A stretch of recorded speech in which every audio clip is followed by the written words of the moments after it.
Good afternoon, everybody. Welcome to the Growth Series, which is a series of webinars looking at the factors that lead to growth, or at least influence growth within the MENA digital marketing area. Today, we're happy to share the research that we've been doing alongside RTL into the living room of the future, and really focused on both KSA and UAE, really understanding in-home video consumption, whether that be on mobile devices or on big screen TVs. And we've got some really interesting insights that Aurelie will be sharing with us shortly.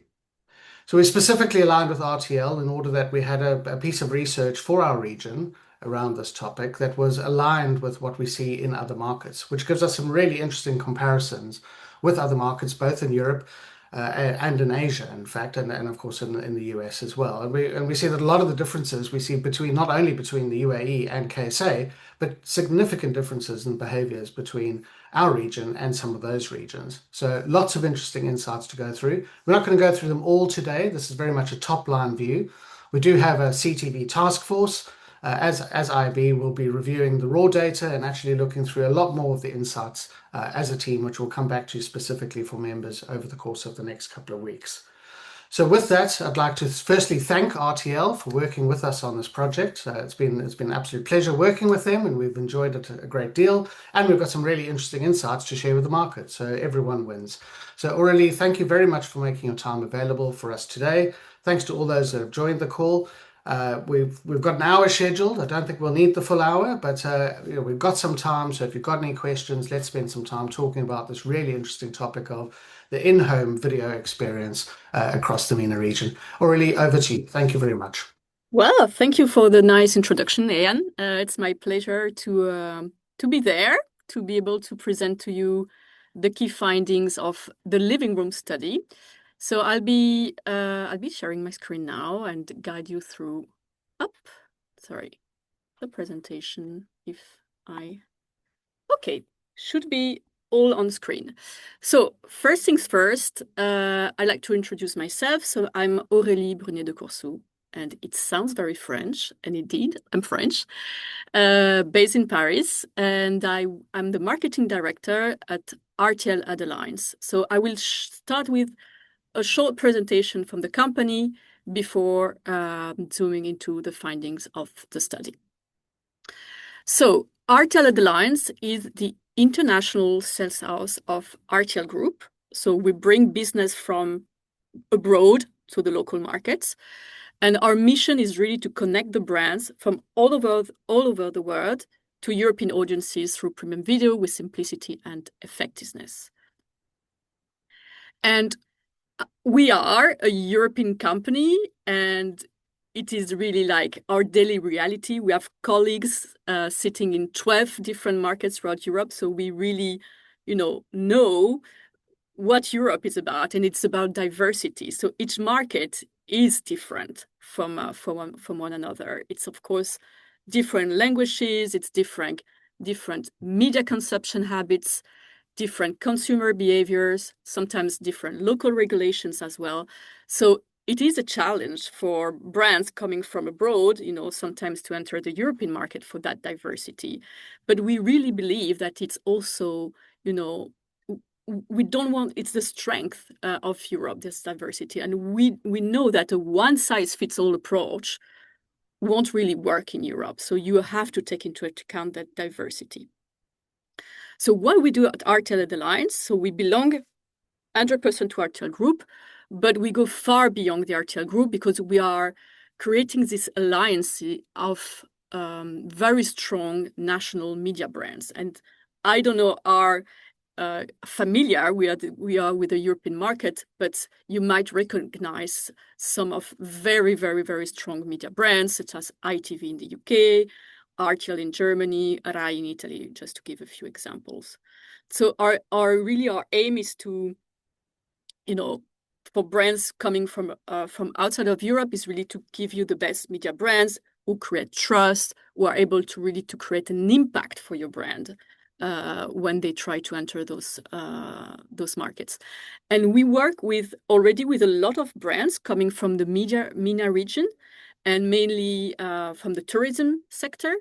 and we really help them enter those markets. And one of the ways for us to simplify the access to Europe is by providing insights and data. And that's why I'm here today, and I'm going to show you some findings of our proprietary study, which is called the Living Room Study. So the Living Room Study is already at its 5th edition. It is an annual survey for us. And this year, for the very first time, and that's why I'm here today, very happy to have been able to partner with the IAB MENA and to run this study for the very first time on two markets of the region. So I'm just going to show you very, like not too detailed the methodology, but at least for you to understand the data that I'm going to show you in the coming slides. So first off, the Living Room Study is about video viewing habits, mainly at home. It's quite unique, I have to say, and I think you can already see why, because it has really a very broad geographical scope. So it's not the usual, big markets in Europe. It's really 15 markets throughout Europe. So we are covering, it's mainly, as mentioned, we are a European company. So for us, it's really, at the center is understanding the local markets. So that's our focus with the study. But also we add some other markets out of Europe because they serve as comparison points. So we have China, we have the US, and as mentioned, we have also Saudi Arabia and Emirates for the very first time this year. And why we do so is because Europe stands out much more when you compare it with other regions. It's very fragmented, it's very diverse, as I mentioned, but then you see Europe coming as a whole when you compare it with other markets, but if it makes sense. And we have a very, very big database. So Ian mentioned, now looking into the raw data, it's quite massive. What we do is basically we run an online questionnaire. The people who answer to those questionnaires are aged between 18 to 64 years old. And we have, depending on the market size, we have between roughly 700 and 1,500 respondents per market.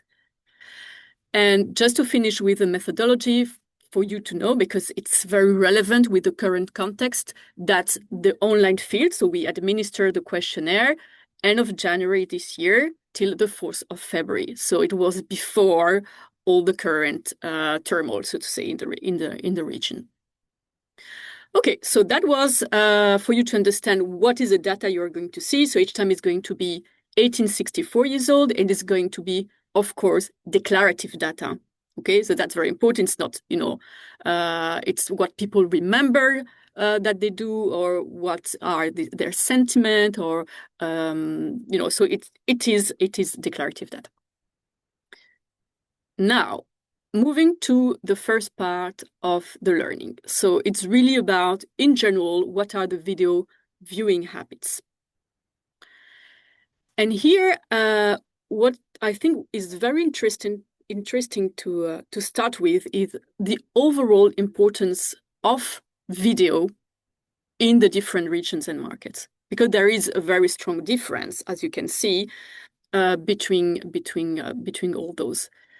Here, what we ask is, there was a statement in the questionnaire, which was, I do everything to have an optimal watching experience, meaning, I don't know, the lights, the big screen, the projector. So, it's super important for you, and you're doing what you can to have the best watching experience. And people had to agree or disagree with this statement. So now the numbers that you see, the percentage that you see is people agreeing more or less, but agreeing with this statement. And you can see the importance of, video consumption, both in the Emirates and in Saudi Arabia, with 81 and 88%. It is important in the US with 63%. It is also important in Europe with 48%, but to a lesser extent. So in terms of, which role plays video in the daily life of the people, there is a difference among the region very clearly. And I think that with that in mind, we can better understand the findings of this slide. which was, the question behind was, do you think that the budget of your household for video content will either increase or stay stable or decrease in the coming months? And looking at the respondents in Saudi Arabia and the Emirates, overall, what people tell us is that, and again, because video is so important for them, that they are planning to increase the budget of their household. And again, here, when we talk about video up until now, it's really any type of video content. So it can be YouTube, it can be linear TV, it can be the Netflix and likes, it doesn't matter. And you can see that 43% in Saudi Arabia plan to increase the video budget of the household, and almost half in the Emirates, which is huge. And in particular, if we compare those findings with what the Europeans, Americans, and Chinese are telling us. So you can see US, quite a lot of also of people. We've seen the importance of video consumption for the US, and I think it reflects in those numbers as well. So 37% would increase, but you can see for Europe only 20%. So I think it's very much like it's both the economic constraint for sure, but it's also like where your priorities are. Is video a priority for your household that you would cut somewhere else rather than on the video? And I think that's quite interesting. Now, the importance of video we've seen, but also I think what's quite striking in the finding was that, so to say, new ways of watching video, or one might say more advanced way maybe to watch video. And we see, again, Saudi Arabia and Emirates are really standing out on that item. And here the statement was that I watch long form content, so you watch films, you can watch series, but that has been broken down into shorter formats, shorter clips. And here again, this was an agreement or disagreement with the statement, and you can see people agreeing with the statement. And I think the numbers speak for themselves, but 84% in Emirates and Saudi Arabian average agree with this statement. So it seems to be quite a usual habit in this region. It's very much there as well, apparently in the US, but much less in Europe with 43%. So the importance of the video, but also the patterns of the habits are, at different paces and different developments, so to say, depending on the region.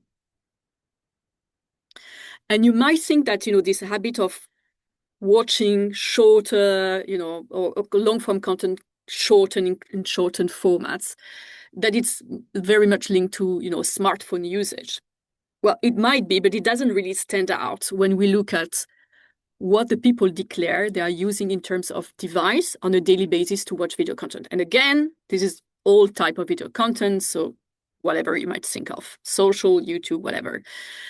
And here is what people tell us they are using on a daily basis. And I just want to highlight two numbers here, the biggest one, as you can imagine.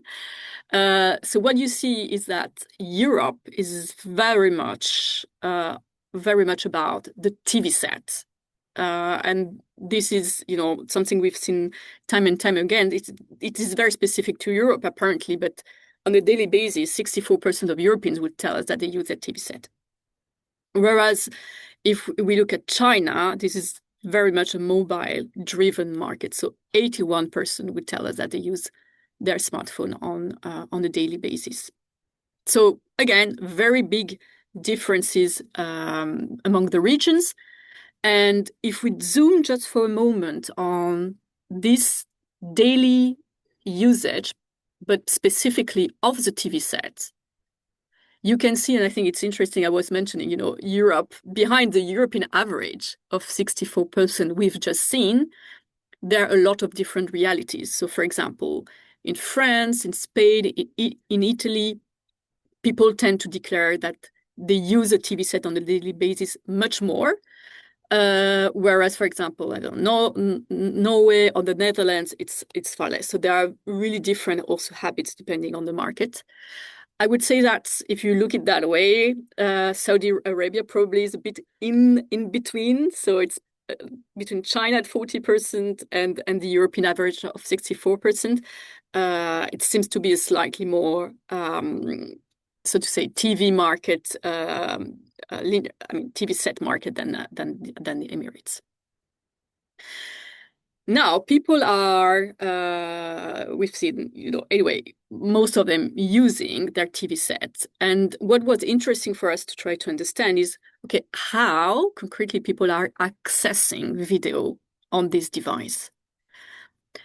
And the reality that there are different ways, and I'm sure also you will recognize, most of you will recognize themselves. There are different ways, to get access to video on your TV. And again, any type of video.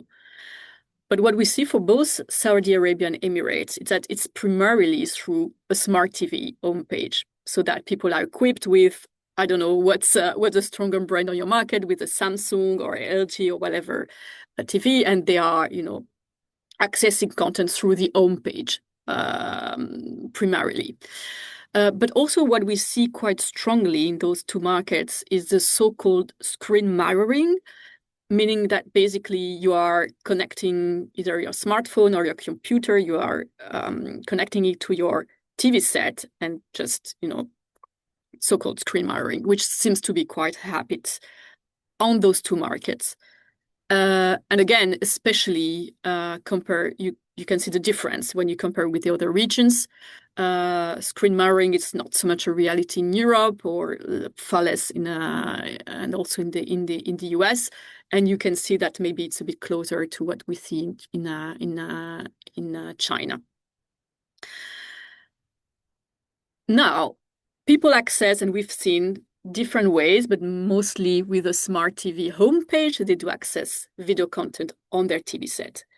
And what was interesting for us to try to understand is, where do people tend to go first? So the question here was, okay, you turn on your TV set, what is your first destination? You tend to go first to see what's on linear TV, so on on your live channel, or do you tend to go first to see what's on SVOD? So just to make sure, because I don't, just to make sure we agree on the terms that are on that slide. SVOD refers to subscription video on demand, so the likes of Netflix and Disney Plus. Broadcast VOD is a streaming platform of the broadcasters, so where you can have live, but also catch up and exclusive content as well. And that's what we refer to as total TV. So linear TV with pivot, so everything that is broadcaster is called total TV. And hosting platforms here, it's like of YouTube or Twitch. Okay, so you can see, so up until now in this presentation, Saudi Arabia and Emirates were quite similar patterns up until now, but now we see very, very strong difference between the two markets. Here you see the top three per market, and you can see that Saudi Arabia is very much a broadcast market. So half of the respondents say, I turn on my TV and I go and see what's on linear TV. And that's 66% if we had the broadcast videos, the streaming of the broadcasters. Whereas in the Emirates, it is very, very, very impressive to see the numbers of the SVOD. So it can be the global streamers, but it also can be, the local offering. So 40% will go first to see what's on the Netflix or likes, and then 27% on linear TV and 18% on the YouTube and likes on the hosting platforms. So very, very different markets in that sense. And keep those numbers in mind if you can, because then I think you will understand very, very well the next slide, which was, of course, the first destination is very important, but also, of course, we want to understand on a daily basis what people declare that they watch. Okay, so one thing is the first destination, but that it doesn't tell you the whole journey. And again, comparing Saudi Arabia and Emirates with the previous numbers in mind, you can see that it's quite balanced. I have to say, in Saudi Arabia, meaning like the total TV is quite equivalent to the SVOD overall and to the hosting platforms. So on a daily basis, people in Saudi Arabia would watch, those three mainly. The fast would be platform like I don't know what you're familiar with, but like more Samsung TV Plus, for example, and what we have the Pluto TV. Whereas with the previous numbers in mind, again, in the Emirates, well, the broadcast is quite low. It's total TV, as we call it, it's only 36%. But SVOD very strong at 64% and hosted platform even more at 74%. And again, this is all about the TV set with on those slides. So that was on the first part. So looking at overall video viewing behaviors. And now we're just going to zoom on the streaming consumption. We're going to zoom on the so-called global streamers and on YouTube. So still comparing our two markets, so Saudi Arabia and Emirates, here what we asked was if the people in those markets had access to an account. It doesn't mean that they are the one paying for it necessarily, but like they can access to Netflix, Prime Video, or Disney Plus. With no surprise, because you've seen the slides before, people tend to have an account in Emirates. So we can see that Netflix seems to be the clear number one in this market. So 56% declare that they have access to Netflix. And yeah, to a lesser extent, 36% to Prime Video, 24% to Disney Plus. Again, this is all declarative data that we are getting, but it's interesting to see that the penetration of the so-called global streamers is far less in Saudi Arabia, which might also, I don't know if it's more habits or like the strengths of the broadcaster in that market, but we see 39% for Netflix, for example. Aurélie, this is Laura Chabi. I don't know if you can hear me. Could you just tell us for the UAE what percentage of the sample was Arab nationals versus other? Because we're 90% other expat nationalities covering 200 countries. So that's why it's so fundamentally different. Everyone's going to their own home country television programming through VPN probably, which they shouldn't, but hey, for educational purposes. Yeah. It'll just help us understand the results. If you could tell us what percent were Arab. Yeah, I would need to go out of the presentation. So if it's fine for you, I can follow up and I can share with you the exact composition of the samples with no problem. That would be really helpful when it's shared. Thank you so much. What I can already tell you that the samples are representatives of the local market in terms of age, in terms of gender, in terms of region, and in terms of employment status. Currently, we've had a massive population shift. Yeah. So like we all have to try and reinterpret this in our current context. For sure. And no, you're absolutely right. But we would hope the nationals have stayed and not left. Yeah, that's a very good point. Important. I will Thank you. I will try and retrieve the data for you. Just so you know, small detail, but indeed what IAB told us, that the questionnaire were running in both languages. So it was both in Arabic and in English, indeed. Did you quota on nationals? Because there's like, it's really important to understand Arab expats and Arab nationals in the sample. But I look forward to it. I try to see what I can retrieve, but I get your point. Yeah, absolutely. Laura, we didn't quota on nationals in that sense, certainly not in the UAE, because obviously it's a relatively small proportion of the overall sample. But we did quota on other factors, other socio-geographic factors, as Aurélie's just said. I look forward to and the survey was done in multi-language as well, so people were able to select Arabic and English, both Arabic and English. Yeah. I will see if we can. But the representative of the total market, which is obviously primarily expat. Yeah, I mean, like we have to be really careful because even like if you try and do a survey in Saudi, sometimes it was very common for just leaving the panel provider to do the sampling that you'll get a 30% Egyptian population doing a Saudi survey, and it's not the profile of the national. So it's really important we understand the composition of what was done. Thank you.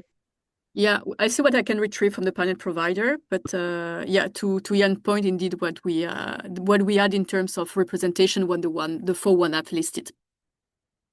But yeah, I take the point. Absolutely. Can we leave any other questions till the end, please? You should, sorry, I didn't get it. Okay, we keep the question for the end. I get it, I think. Okay. All right. So that was for account access. And of course, then it reflects into usage. So you can see on the right what people would declare to watch on a weekly basis. So of course, it's primarily Netflix on both markets, and to a lesser extent, Prime Video and Disney Plus. Again, with no surprise, much higher in Emirates than Saudi Arabia. And what more specifically, what kind of content people are watching on these platforms. So here we were asking, do you watch on-demand content like the movies, the series, documentary, whatever, or do you watch live content? And of course, I think, with the DNA of those global streamers being primarily, they were born as, purely on-demand libraries. And they are still very much, about on-demand. But we also see that, they're making attempts on growing on live. And I think that's also reflecting in the numbers, which are, of course, smaller, but are there as well. So we are seeing the evolution of those platforms in those answers for sure.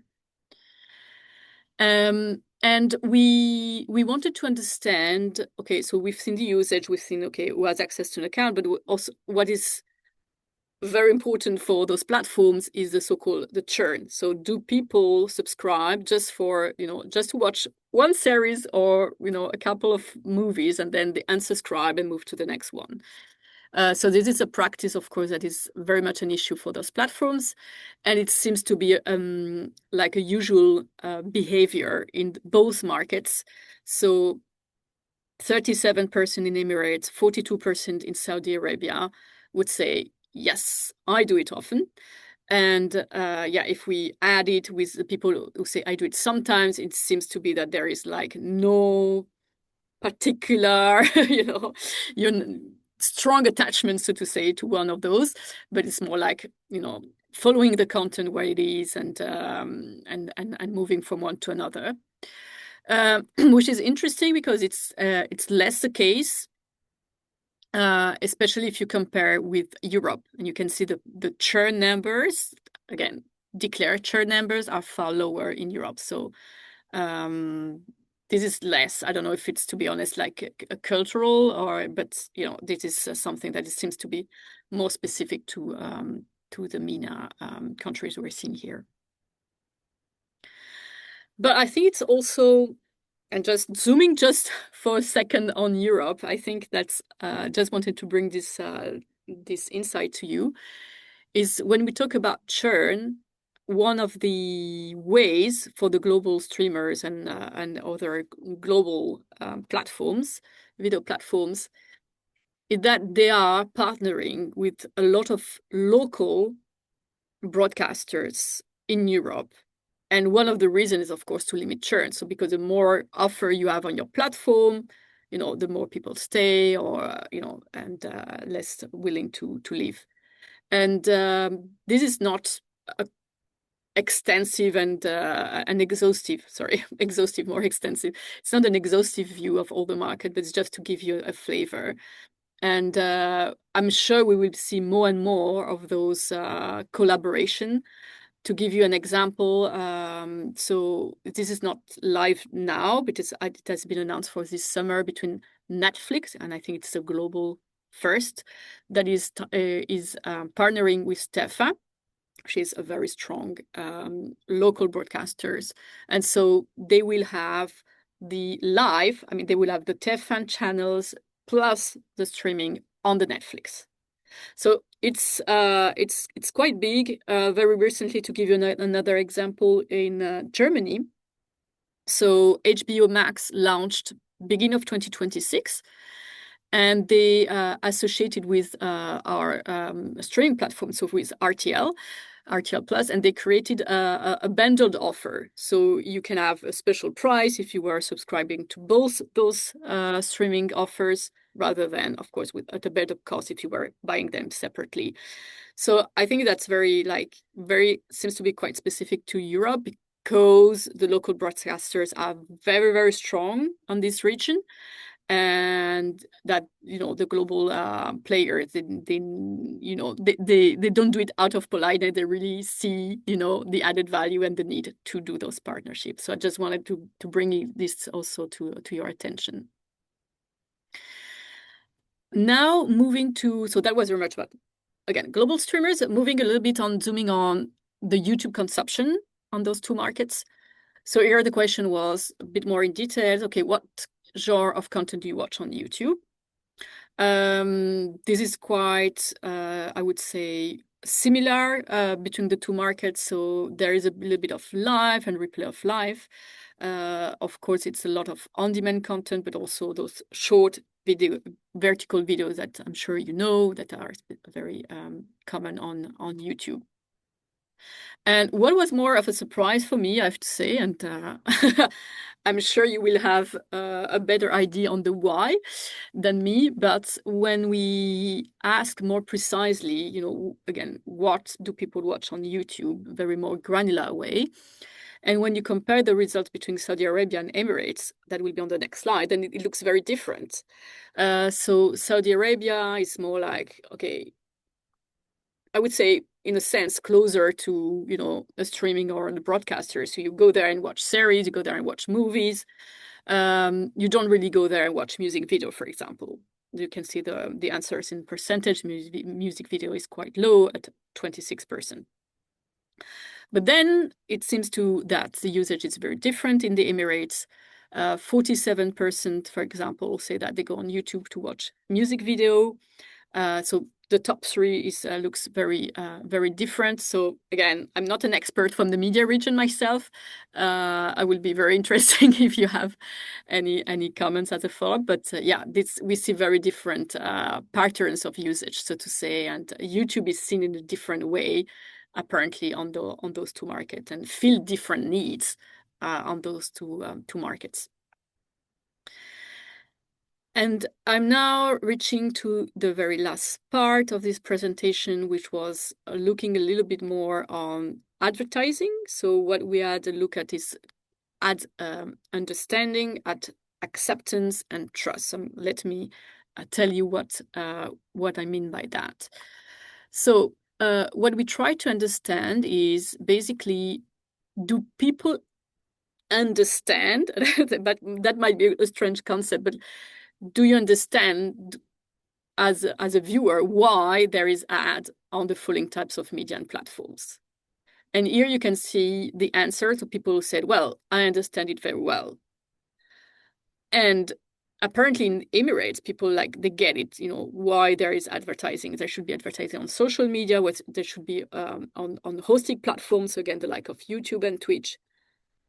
They don't really understand, why they would need to go through ads on radio and linear TV. And we try to understand this, also help us in a way to understand the ad annoyance. And here the question was really are you annoyed, and how much are you annoyed by advertising on each of those media and platforms? And here the number you're seeing is advertising is for me very annoying on those different media and platforms. So this is just, of course, not the main KPI, but I think it's important as a brand to take this into account, that when you show an ad, for example, on an SVOD platform, that maybe people don't really understand why there is advertising, so they feel a little bit more irritated. And by the way, not showing the European numbers here, but just so you know, that was very strong in Europe. And I guess my assumption is that because in most markets in Europe, Amazon Prime Video, a couple of years ago now, they moved everyone by default to seeing ads, and you have to pay an extra not to see the advertising. And I think that's also explained, a bit of the irritation and the answer we're seeing for Europe is very much okay, then I don't understand why, I'm on the SVOD platform, I'm paying, plus I need to see advertising.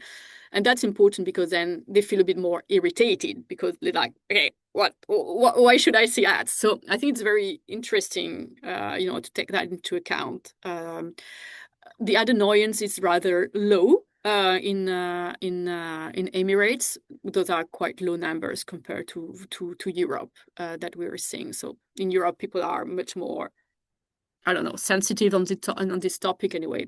You get very much more ad annoyance overall on all the media.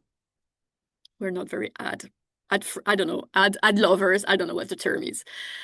And looking at the same questions for Saudi Arabia, so understanding why there is advertising, and it's very different. Again, I'm not familiar with those markets, but apparently the linear TV and the broadcast TV is very different in Saudi Arabia. People understand why there is advertising on linear TV in this market.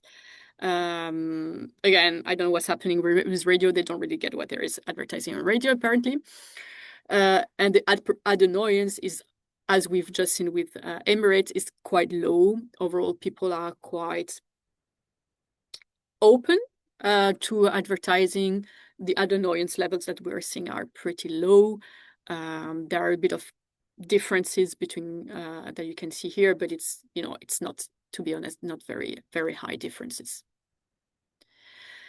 And I'm moving to the very last two slides, which are regarding the trust.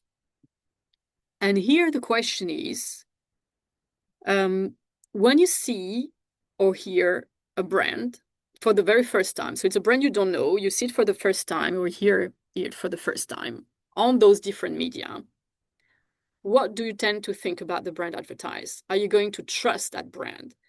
And here you can see the results. People telling us, well, yeah, I would trust it very much, or I would trust it somewhat. I think it's interesting, like we are seeing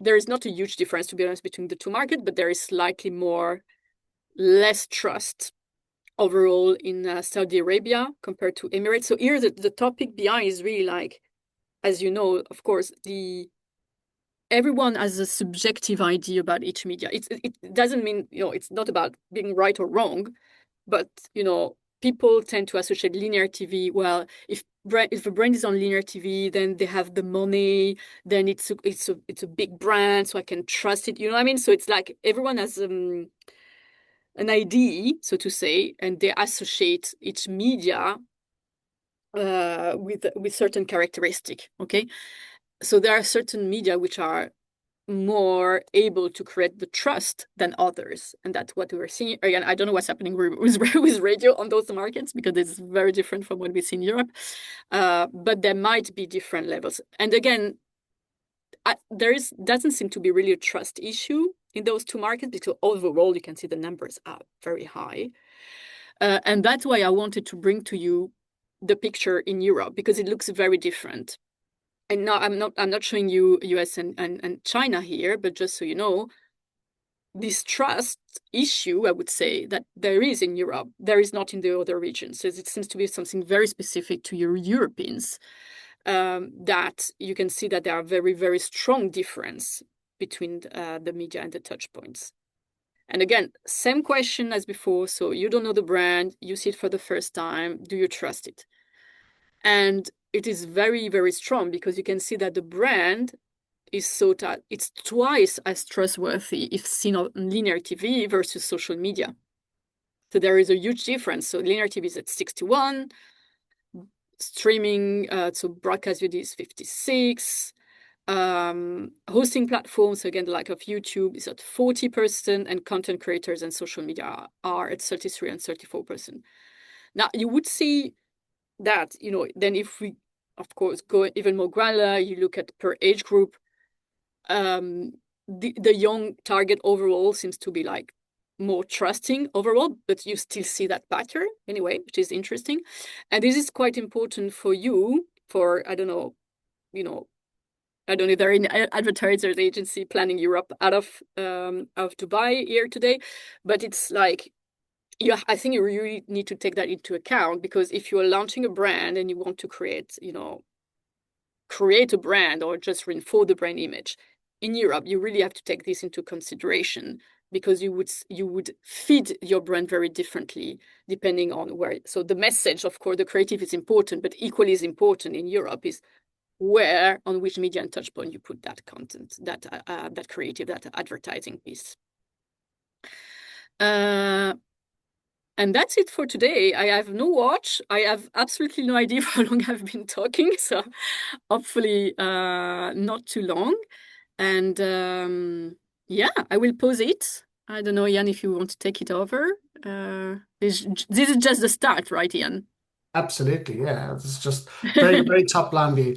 So thank you very much to everyone for your attention and for your questions. Was good to get that. Thank you to Aurélie for presenting, and actually for the work that we've done together over the past It couple was a of pleasure. It was months. great. Yeah, Thanks, so Ian. Yeah.